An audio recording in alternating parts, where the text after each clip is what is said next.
Hey everyone, this is Paul Gale from paulgalenetwork.com, and thank you for joining me today for video game news. It is February 4th, 2021, and these are the top stories of the day. To kick things off, we have an announcement from PlayStation today, which is the game has changed, announcing Fernando Tatis Jr. as the cover athlete for MLB The Show 21, arriving April 20th. But what's more interesting is that MLB The Show launches day and date on PS4 and PS5 with cross-platform play on Xbox One and Xbox Series X/S. That's pretty interesting because this is a game coming from PlayStation Studios. And here's Tatis Jr., Fernando,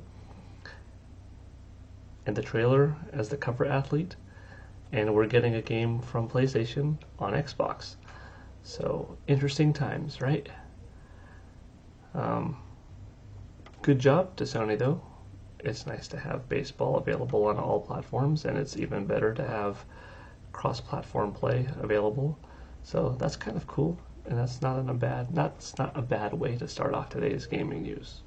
Moving on, Resident Evil, the movie coming out. You know, there are a lot of Resident Evil projects happening this year, 25th anniversary and all.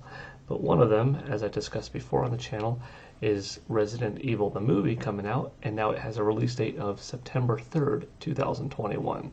So that's this year. We'll, of course, see what the global climate is like several months from now. Is the majority of the world still on quarantine? Have things gotten better? Vaccine working? And so forth. We'll find out. But hopefully it's a good movie. The movie takes place in that Resident Evil 1 and 2 time frame. You can see the Raccoon Police Department, RPD here. I'm hoping that the movie's cool. You know, I was happy with the Resident Evil movies overall, but it's nice to see this one kind of sticking more to the video game formula, and yeah, fingers crossed, right? Next up, this has me particularly excited. I am so pumped. Capcom, Neo Geo, SNK, all great things when I think of 90s fighting games. It was announced today, the match of the millennium, SNK vs. Capcom, will be coming out on the Nintendo Switch eShop this February 17th. That's in 13 more days. I'm definitely buying this. You know, I'm a big fan of Capcom's in particular when it comes to fighting games. Street Fighter franchise is one of my favorites. I'm wearing my Street Fighter shirt to represent today. And, you know, I like Capcom's crossover fighting games. They've done a good job with X-Men, Marvel Superheroes, Tatsunoko, with the Fatal Fury gang in the SNK versus games. And, of course, having Ryu and Ken in Street Fighter is also very pleasant. Even Akuma in Tekken, you know? So we got Smash Bros, Tekken, plenty of titles to talk about. And one of my favorites from the early 2000s was actually Capcom vs. SNK 2 EO for the Nintendo GameCube. This isn't that game, but I'm a big fan of this as well. And SNK vs. Capcom, the first title on the SNK side, because there also have been different games with different styles of art. Capcom vs. SNK, SNK vs. Capcom. They each play into each other's respective strengths and gameplay styles, but are you know, unique and fun. So this will be very welcomed to have on Nintendo Switch. And Nintendo Switch, for that matter, has become a pretty good place for Street Fighter games, because you do have the exclusive Ultra Street Fighter 2, the Final Challengers. You have Street Fighter 30th Anniversary Collection. You have Ryu and Ken's inclusion in Super Smash Bros. Ultimate. And you have now, coming out soon, the match of the Millennium, SNK vs. Capcom. I think it would be great to see, even though it's on the older side now, even though it's available on so many platforms and has been that way for like 13 years almost, Street Fighter 4 in some capacity, you know? That's one that's missing.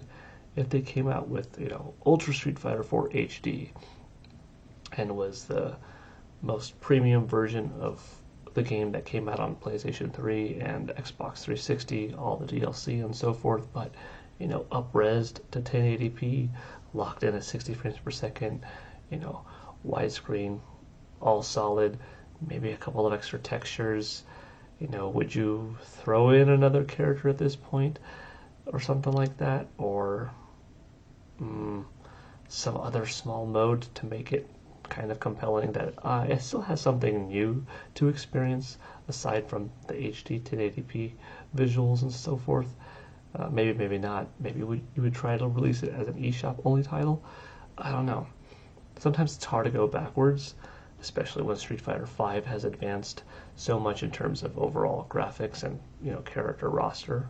Though Street Fighter 4 still has a beat in terms of quantity, but PS5's Street Fighter 5, or PS4's Street Fighter 5, I should say, has done a good job in bringing new characters and old, although via very expensive DLC over the years.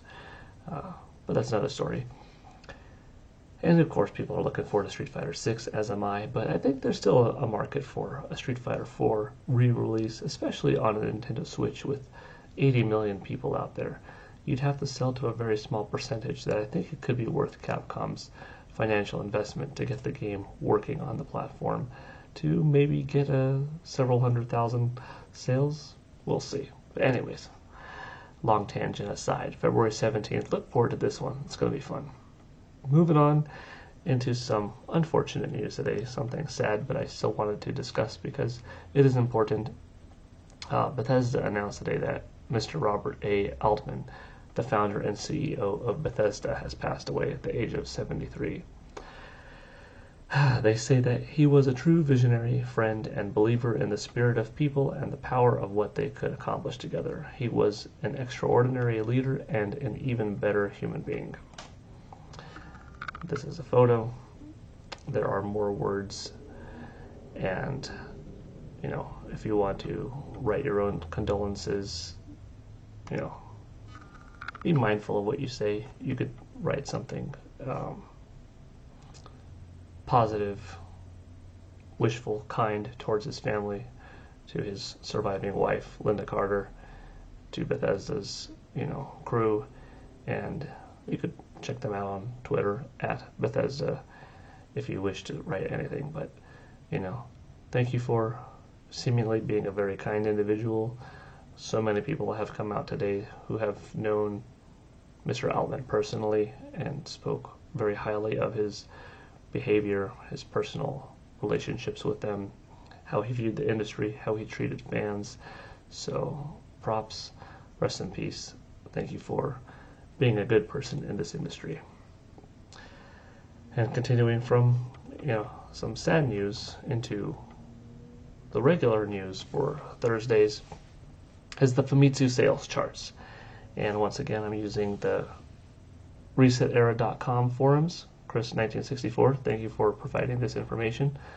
It's always fun to talk about it with everybody, and we have a lot of passionate sales people, so it's good when you're not alone. This represents the data for the 5th week of 2021, particularly January 25th through January 31st. At number 1, once again, Momotaro Dentetsu with 79,000 copies sold. Ring Fit Adventure at number 2 with 42,000 copies sold. Interesting to note, it's one of the few titles this week that went up over the previous week. In fact, just 2 titles in the top 10 did that. Number 3 is Animal Crossing with 25,000. Number 4, a new title that appears twice on the charts. First, the Nintendo Switch version of Disgaea 6 with 23,000 copies sold. Number 5, Mario Kart 8 Deluxe with 17,500 copies. And number 6 is the other version of Disgaea 6, which is the PlayStation 4 release with 15,000 copies. And number 7 is Super Smash Bros. Ultimate with 11,000. And number 8 is Minecraft on Nintendo Switch with 10,500. And number 9 is Clubhouse Games 51 with 10,400. And at number 10 is Splatoon 2 for Nintendo Switch with 9,500 copies sold. The other game being the one that has a 1% increase in sales over the previous week. Overall, the top 10 is a look of 9 titles on the Nintendo Switch and 1 on the PlayStation 4. It's still good to see Disgaea pop up there, so nice that it's charting for both platforms. and a total of 39,200 or so is a respectable entry. Moving into hardware,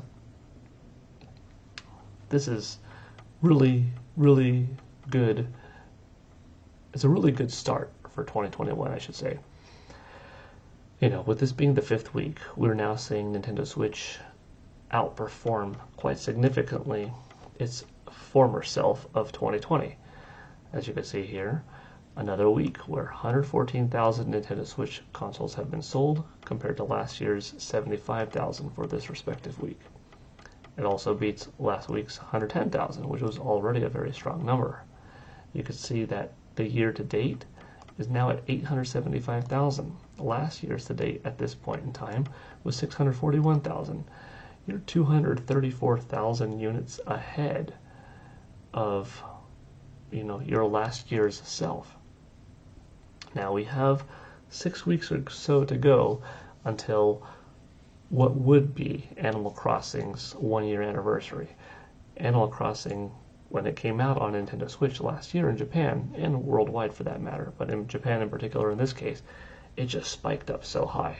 We had close to 400,000 units sold of Nintendo Switch that week, and that really set the precedent for the rest of the year, where Nintendo Switch just did not stop selling, and it went on to having a very successful 2020 worldwide and in Japan.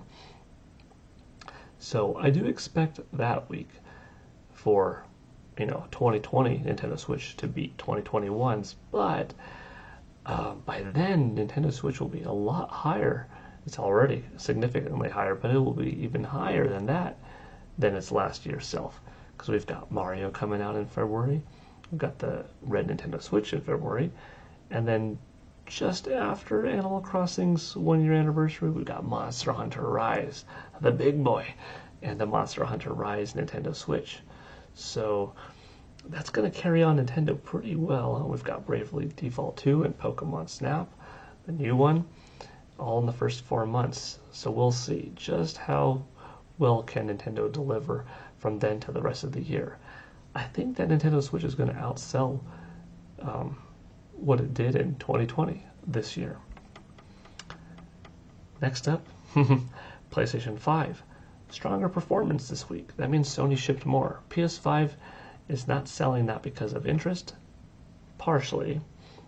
It's not going to be mind-blowing sales anyways because the software isn't quite there to deliver that. But the main reason why it's not selling is that there's just not that many consoles being shipped. But here you could see Sony ships 26,000, 25,948 sell. It beats last week's, I should say, 17,000. PS4 up slightly as well from the previous week, 3,800. The Xbox Series brand of consoles, a very respectable 1,099. If it sold 1,000 every week, that wouldn't be that bad. You'd be looking at 52,000 a year, and that would be up from what Xbox One was doing. I hope that Xbox Series does better than One overall. And finally, 3DS with 588. This guy's not hitting 25 million, but it's chugging along and it's doing okay, and it will probably end the year with 6,000 or so until every last one is sold. Not a bad week for sales though. And finally, it is February 4th, 2021. This was going to be the release date, the opening date, I should say, of Super Nintendo World in Japan. Now, a couple of weeks back, Nintendo Universal Studios, they announced that it would be postponed until, the state was overall healthier and open again. However, Nintendo did have a soft launch. Universal did allow a key number of people in, and within the last couple of days, especially since Japan is 16 hours ahead of us, we've seen a fair amount of footage. I had some on my channel of the Mario Kart ride. You could see a lot of the park now, the Yoshi ride, and how beautiful that looks. See more of Bowser Jr.'s content in the park, food, hearing people's impressions. It looks wonderful, honestly. I hope to be a part of it. eventually. Certainly when it comes to California, likely as well when it comes to Florida, and I hope when it comes to Japan. Well, when Japan is open to more people in the public from the West and so forth. But for now, congratulations on a soft launch, and I hope people had fun because it looks like a blast. Alright, that's going to do today for Video Game News with Polygon Network. Thank you for watching. I appreciate your time. Have a good one, and I'll see you all next time. Bye.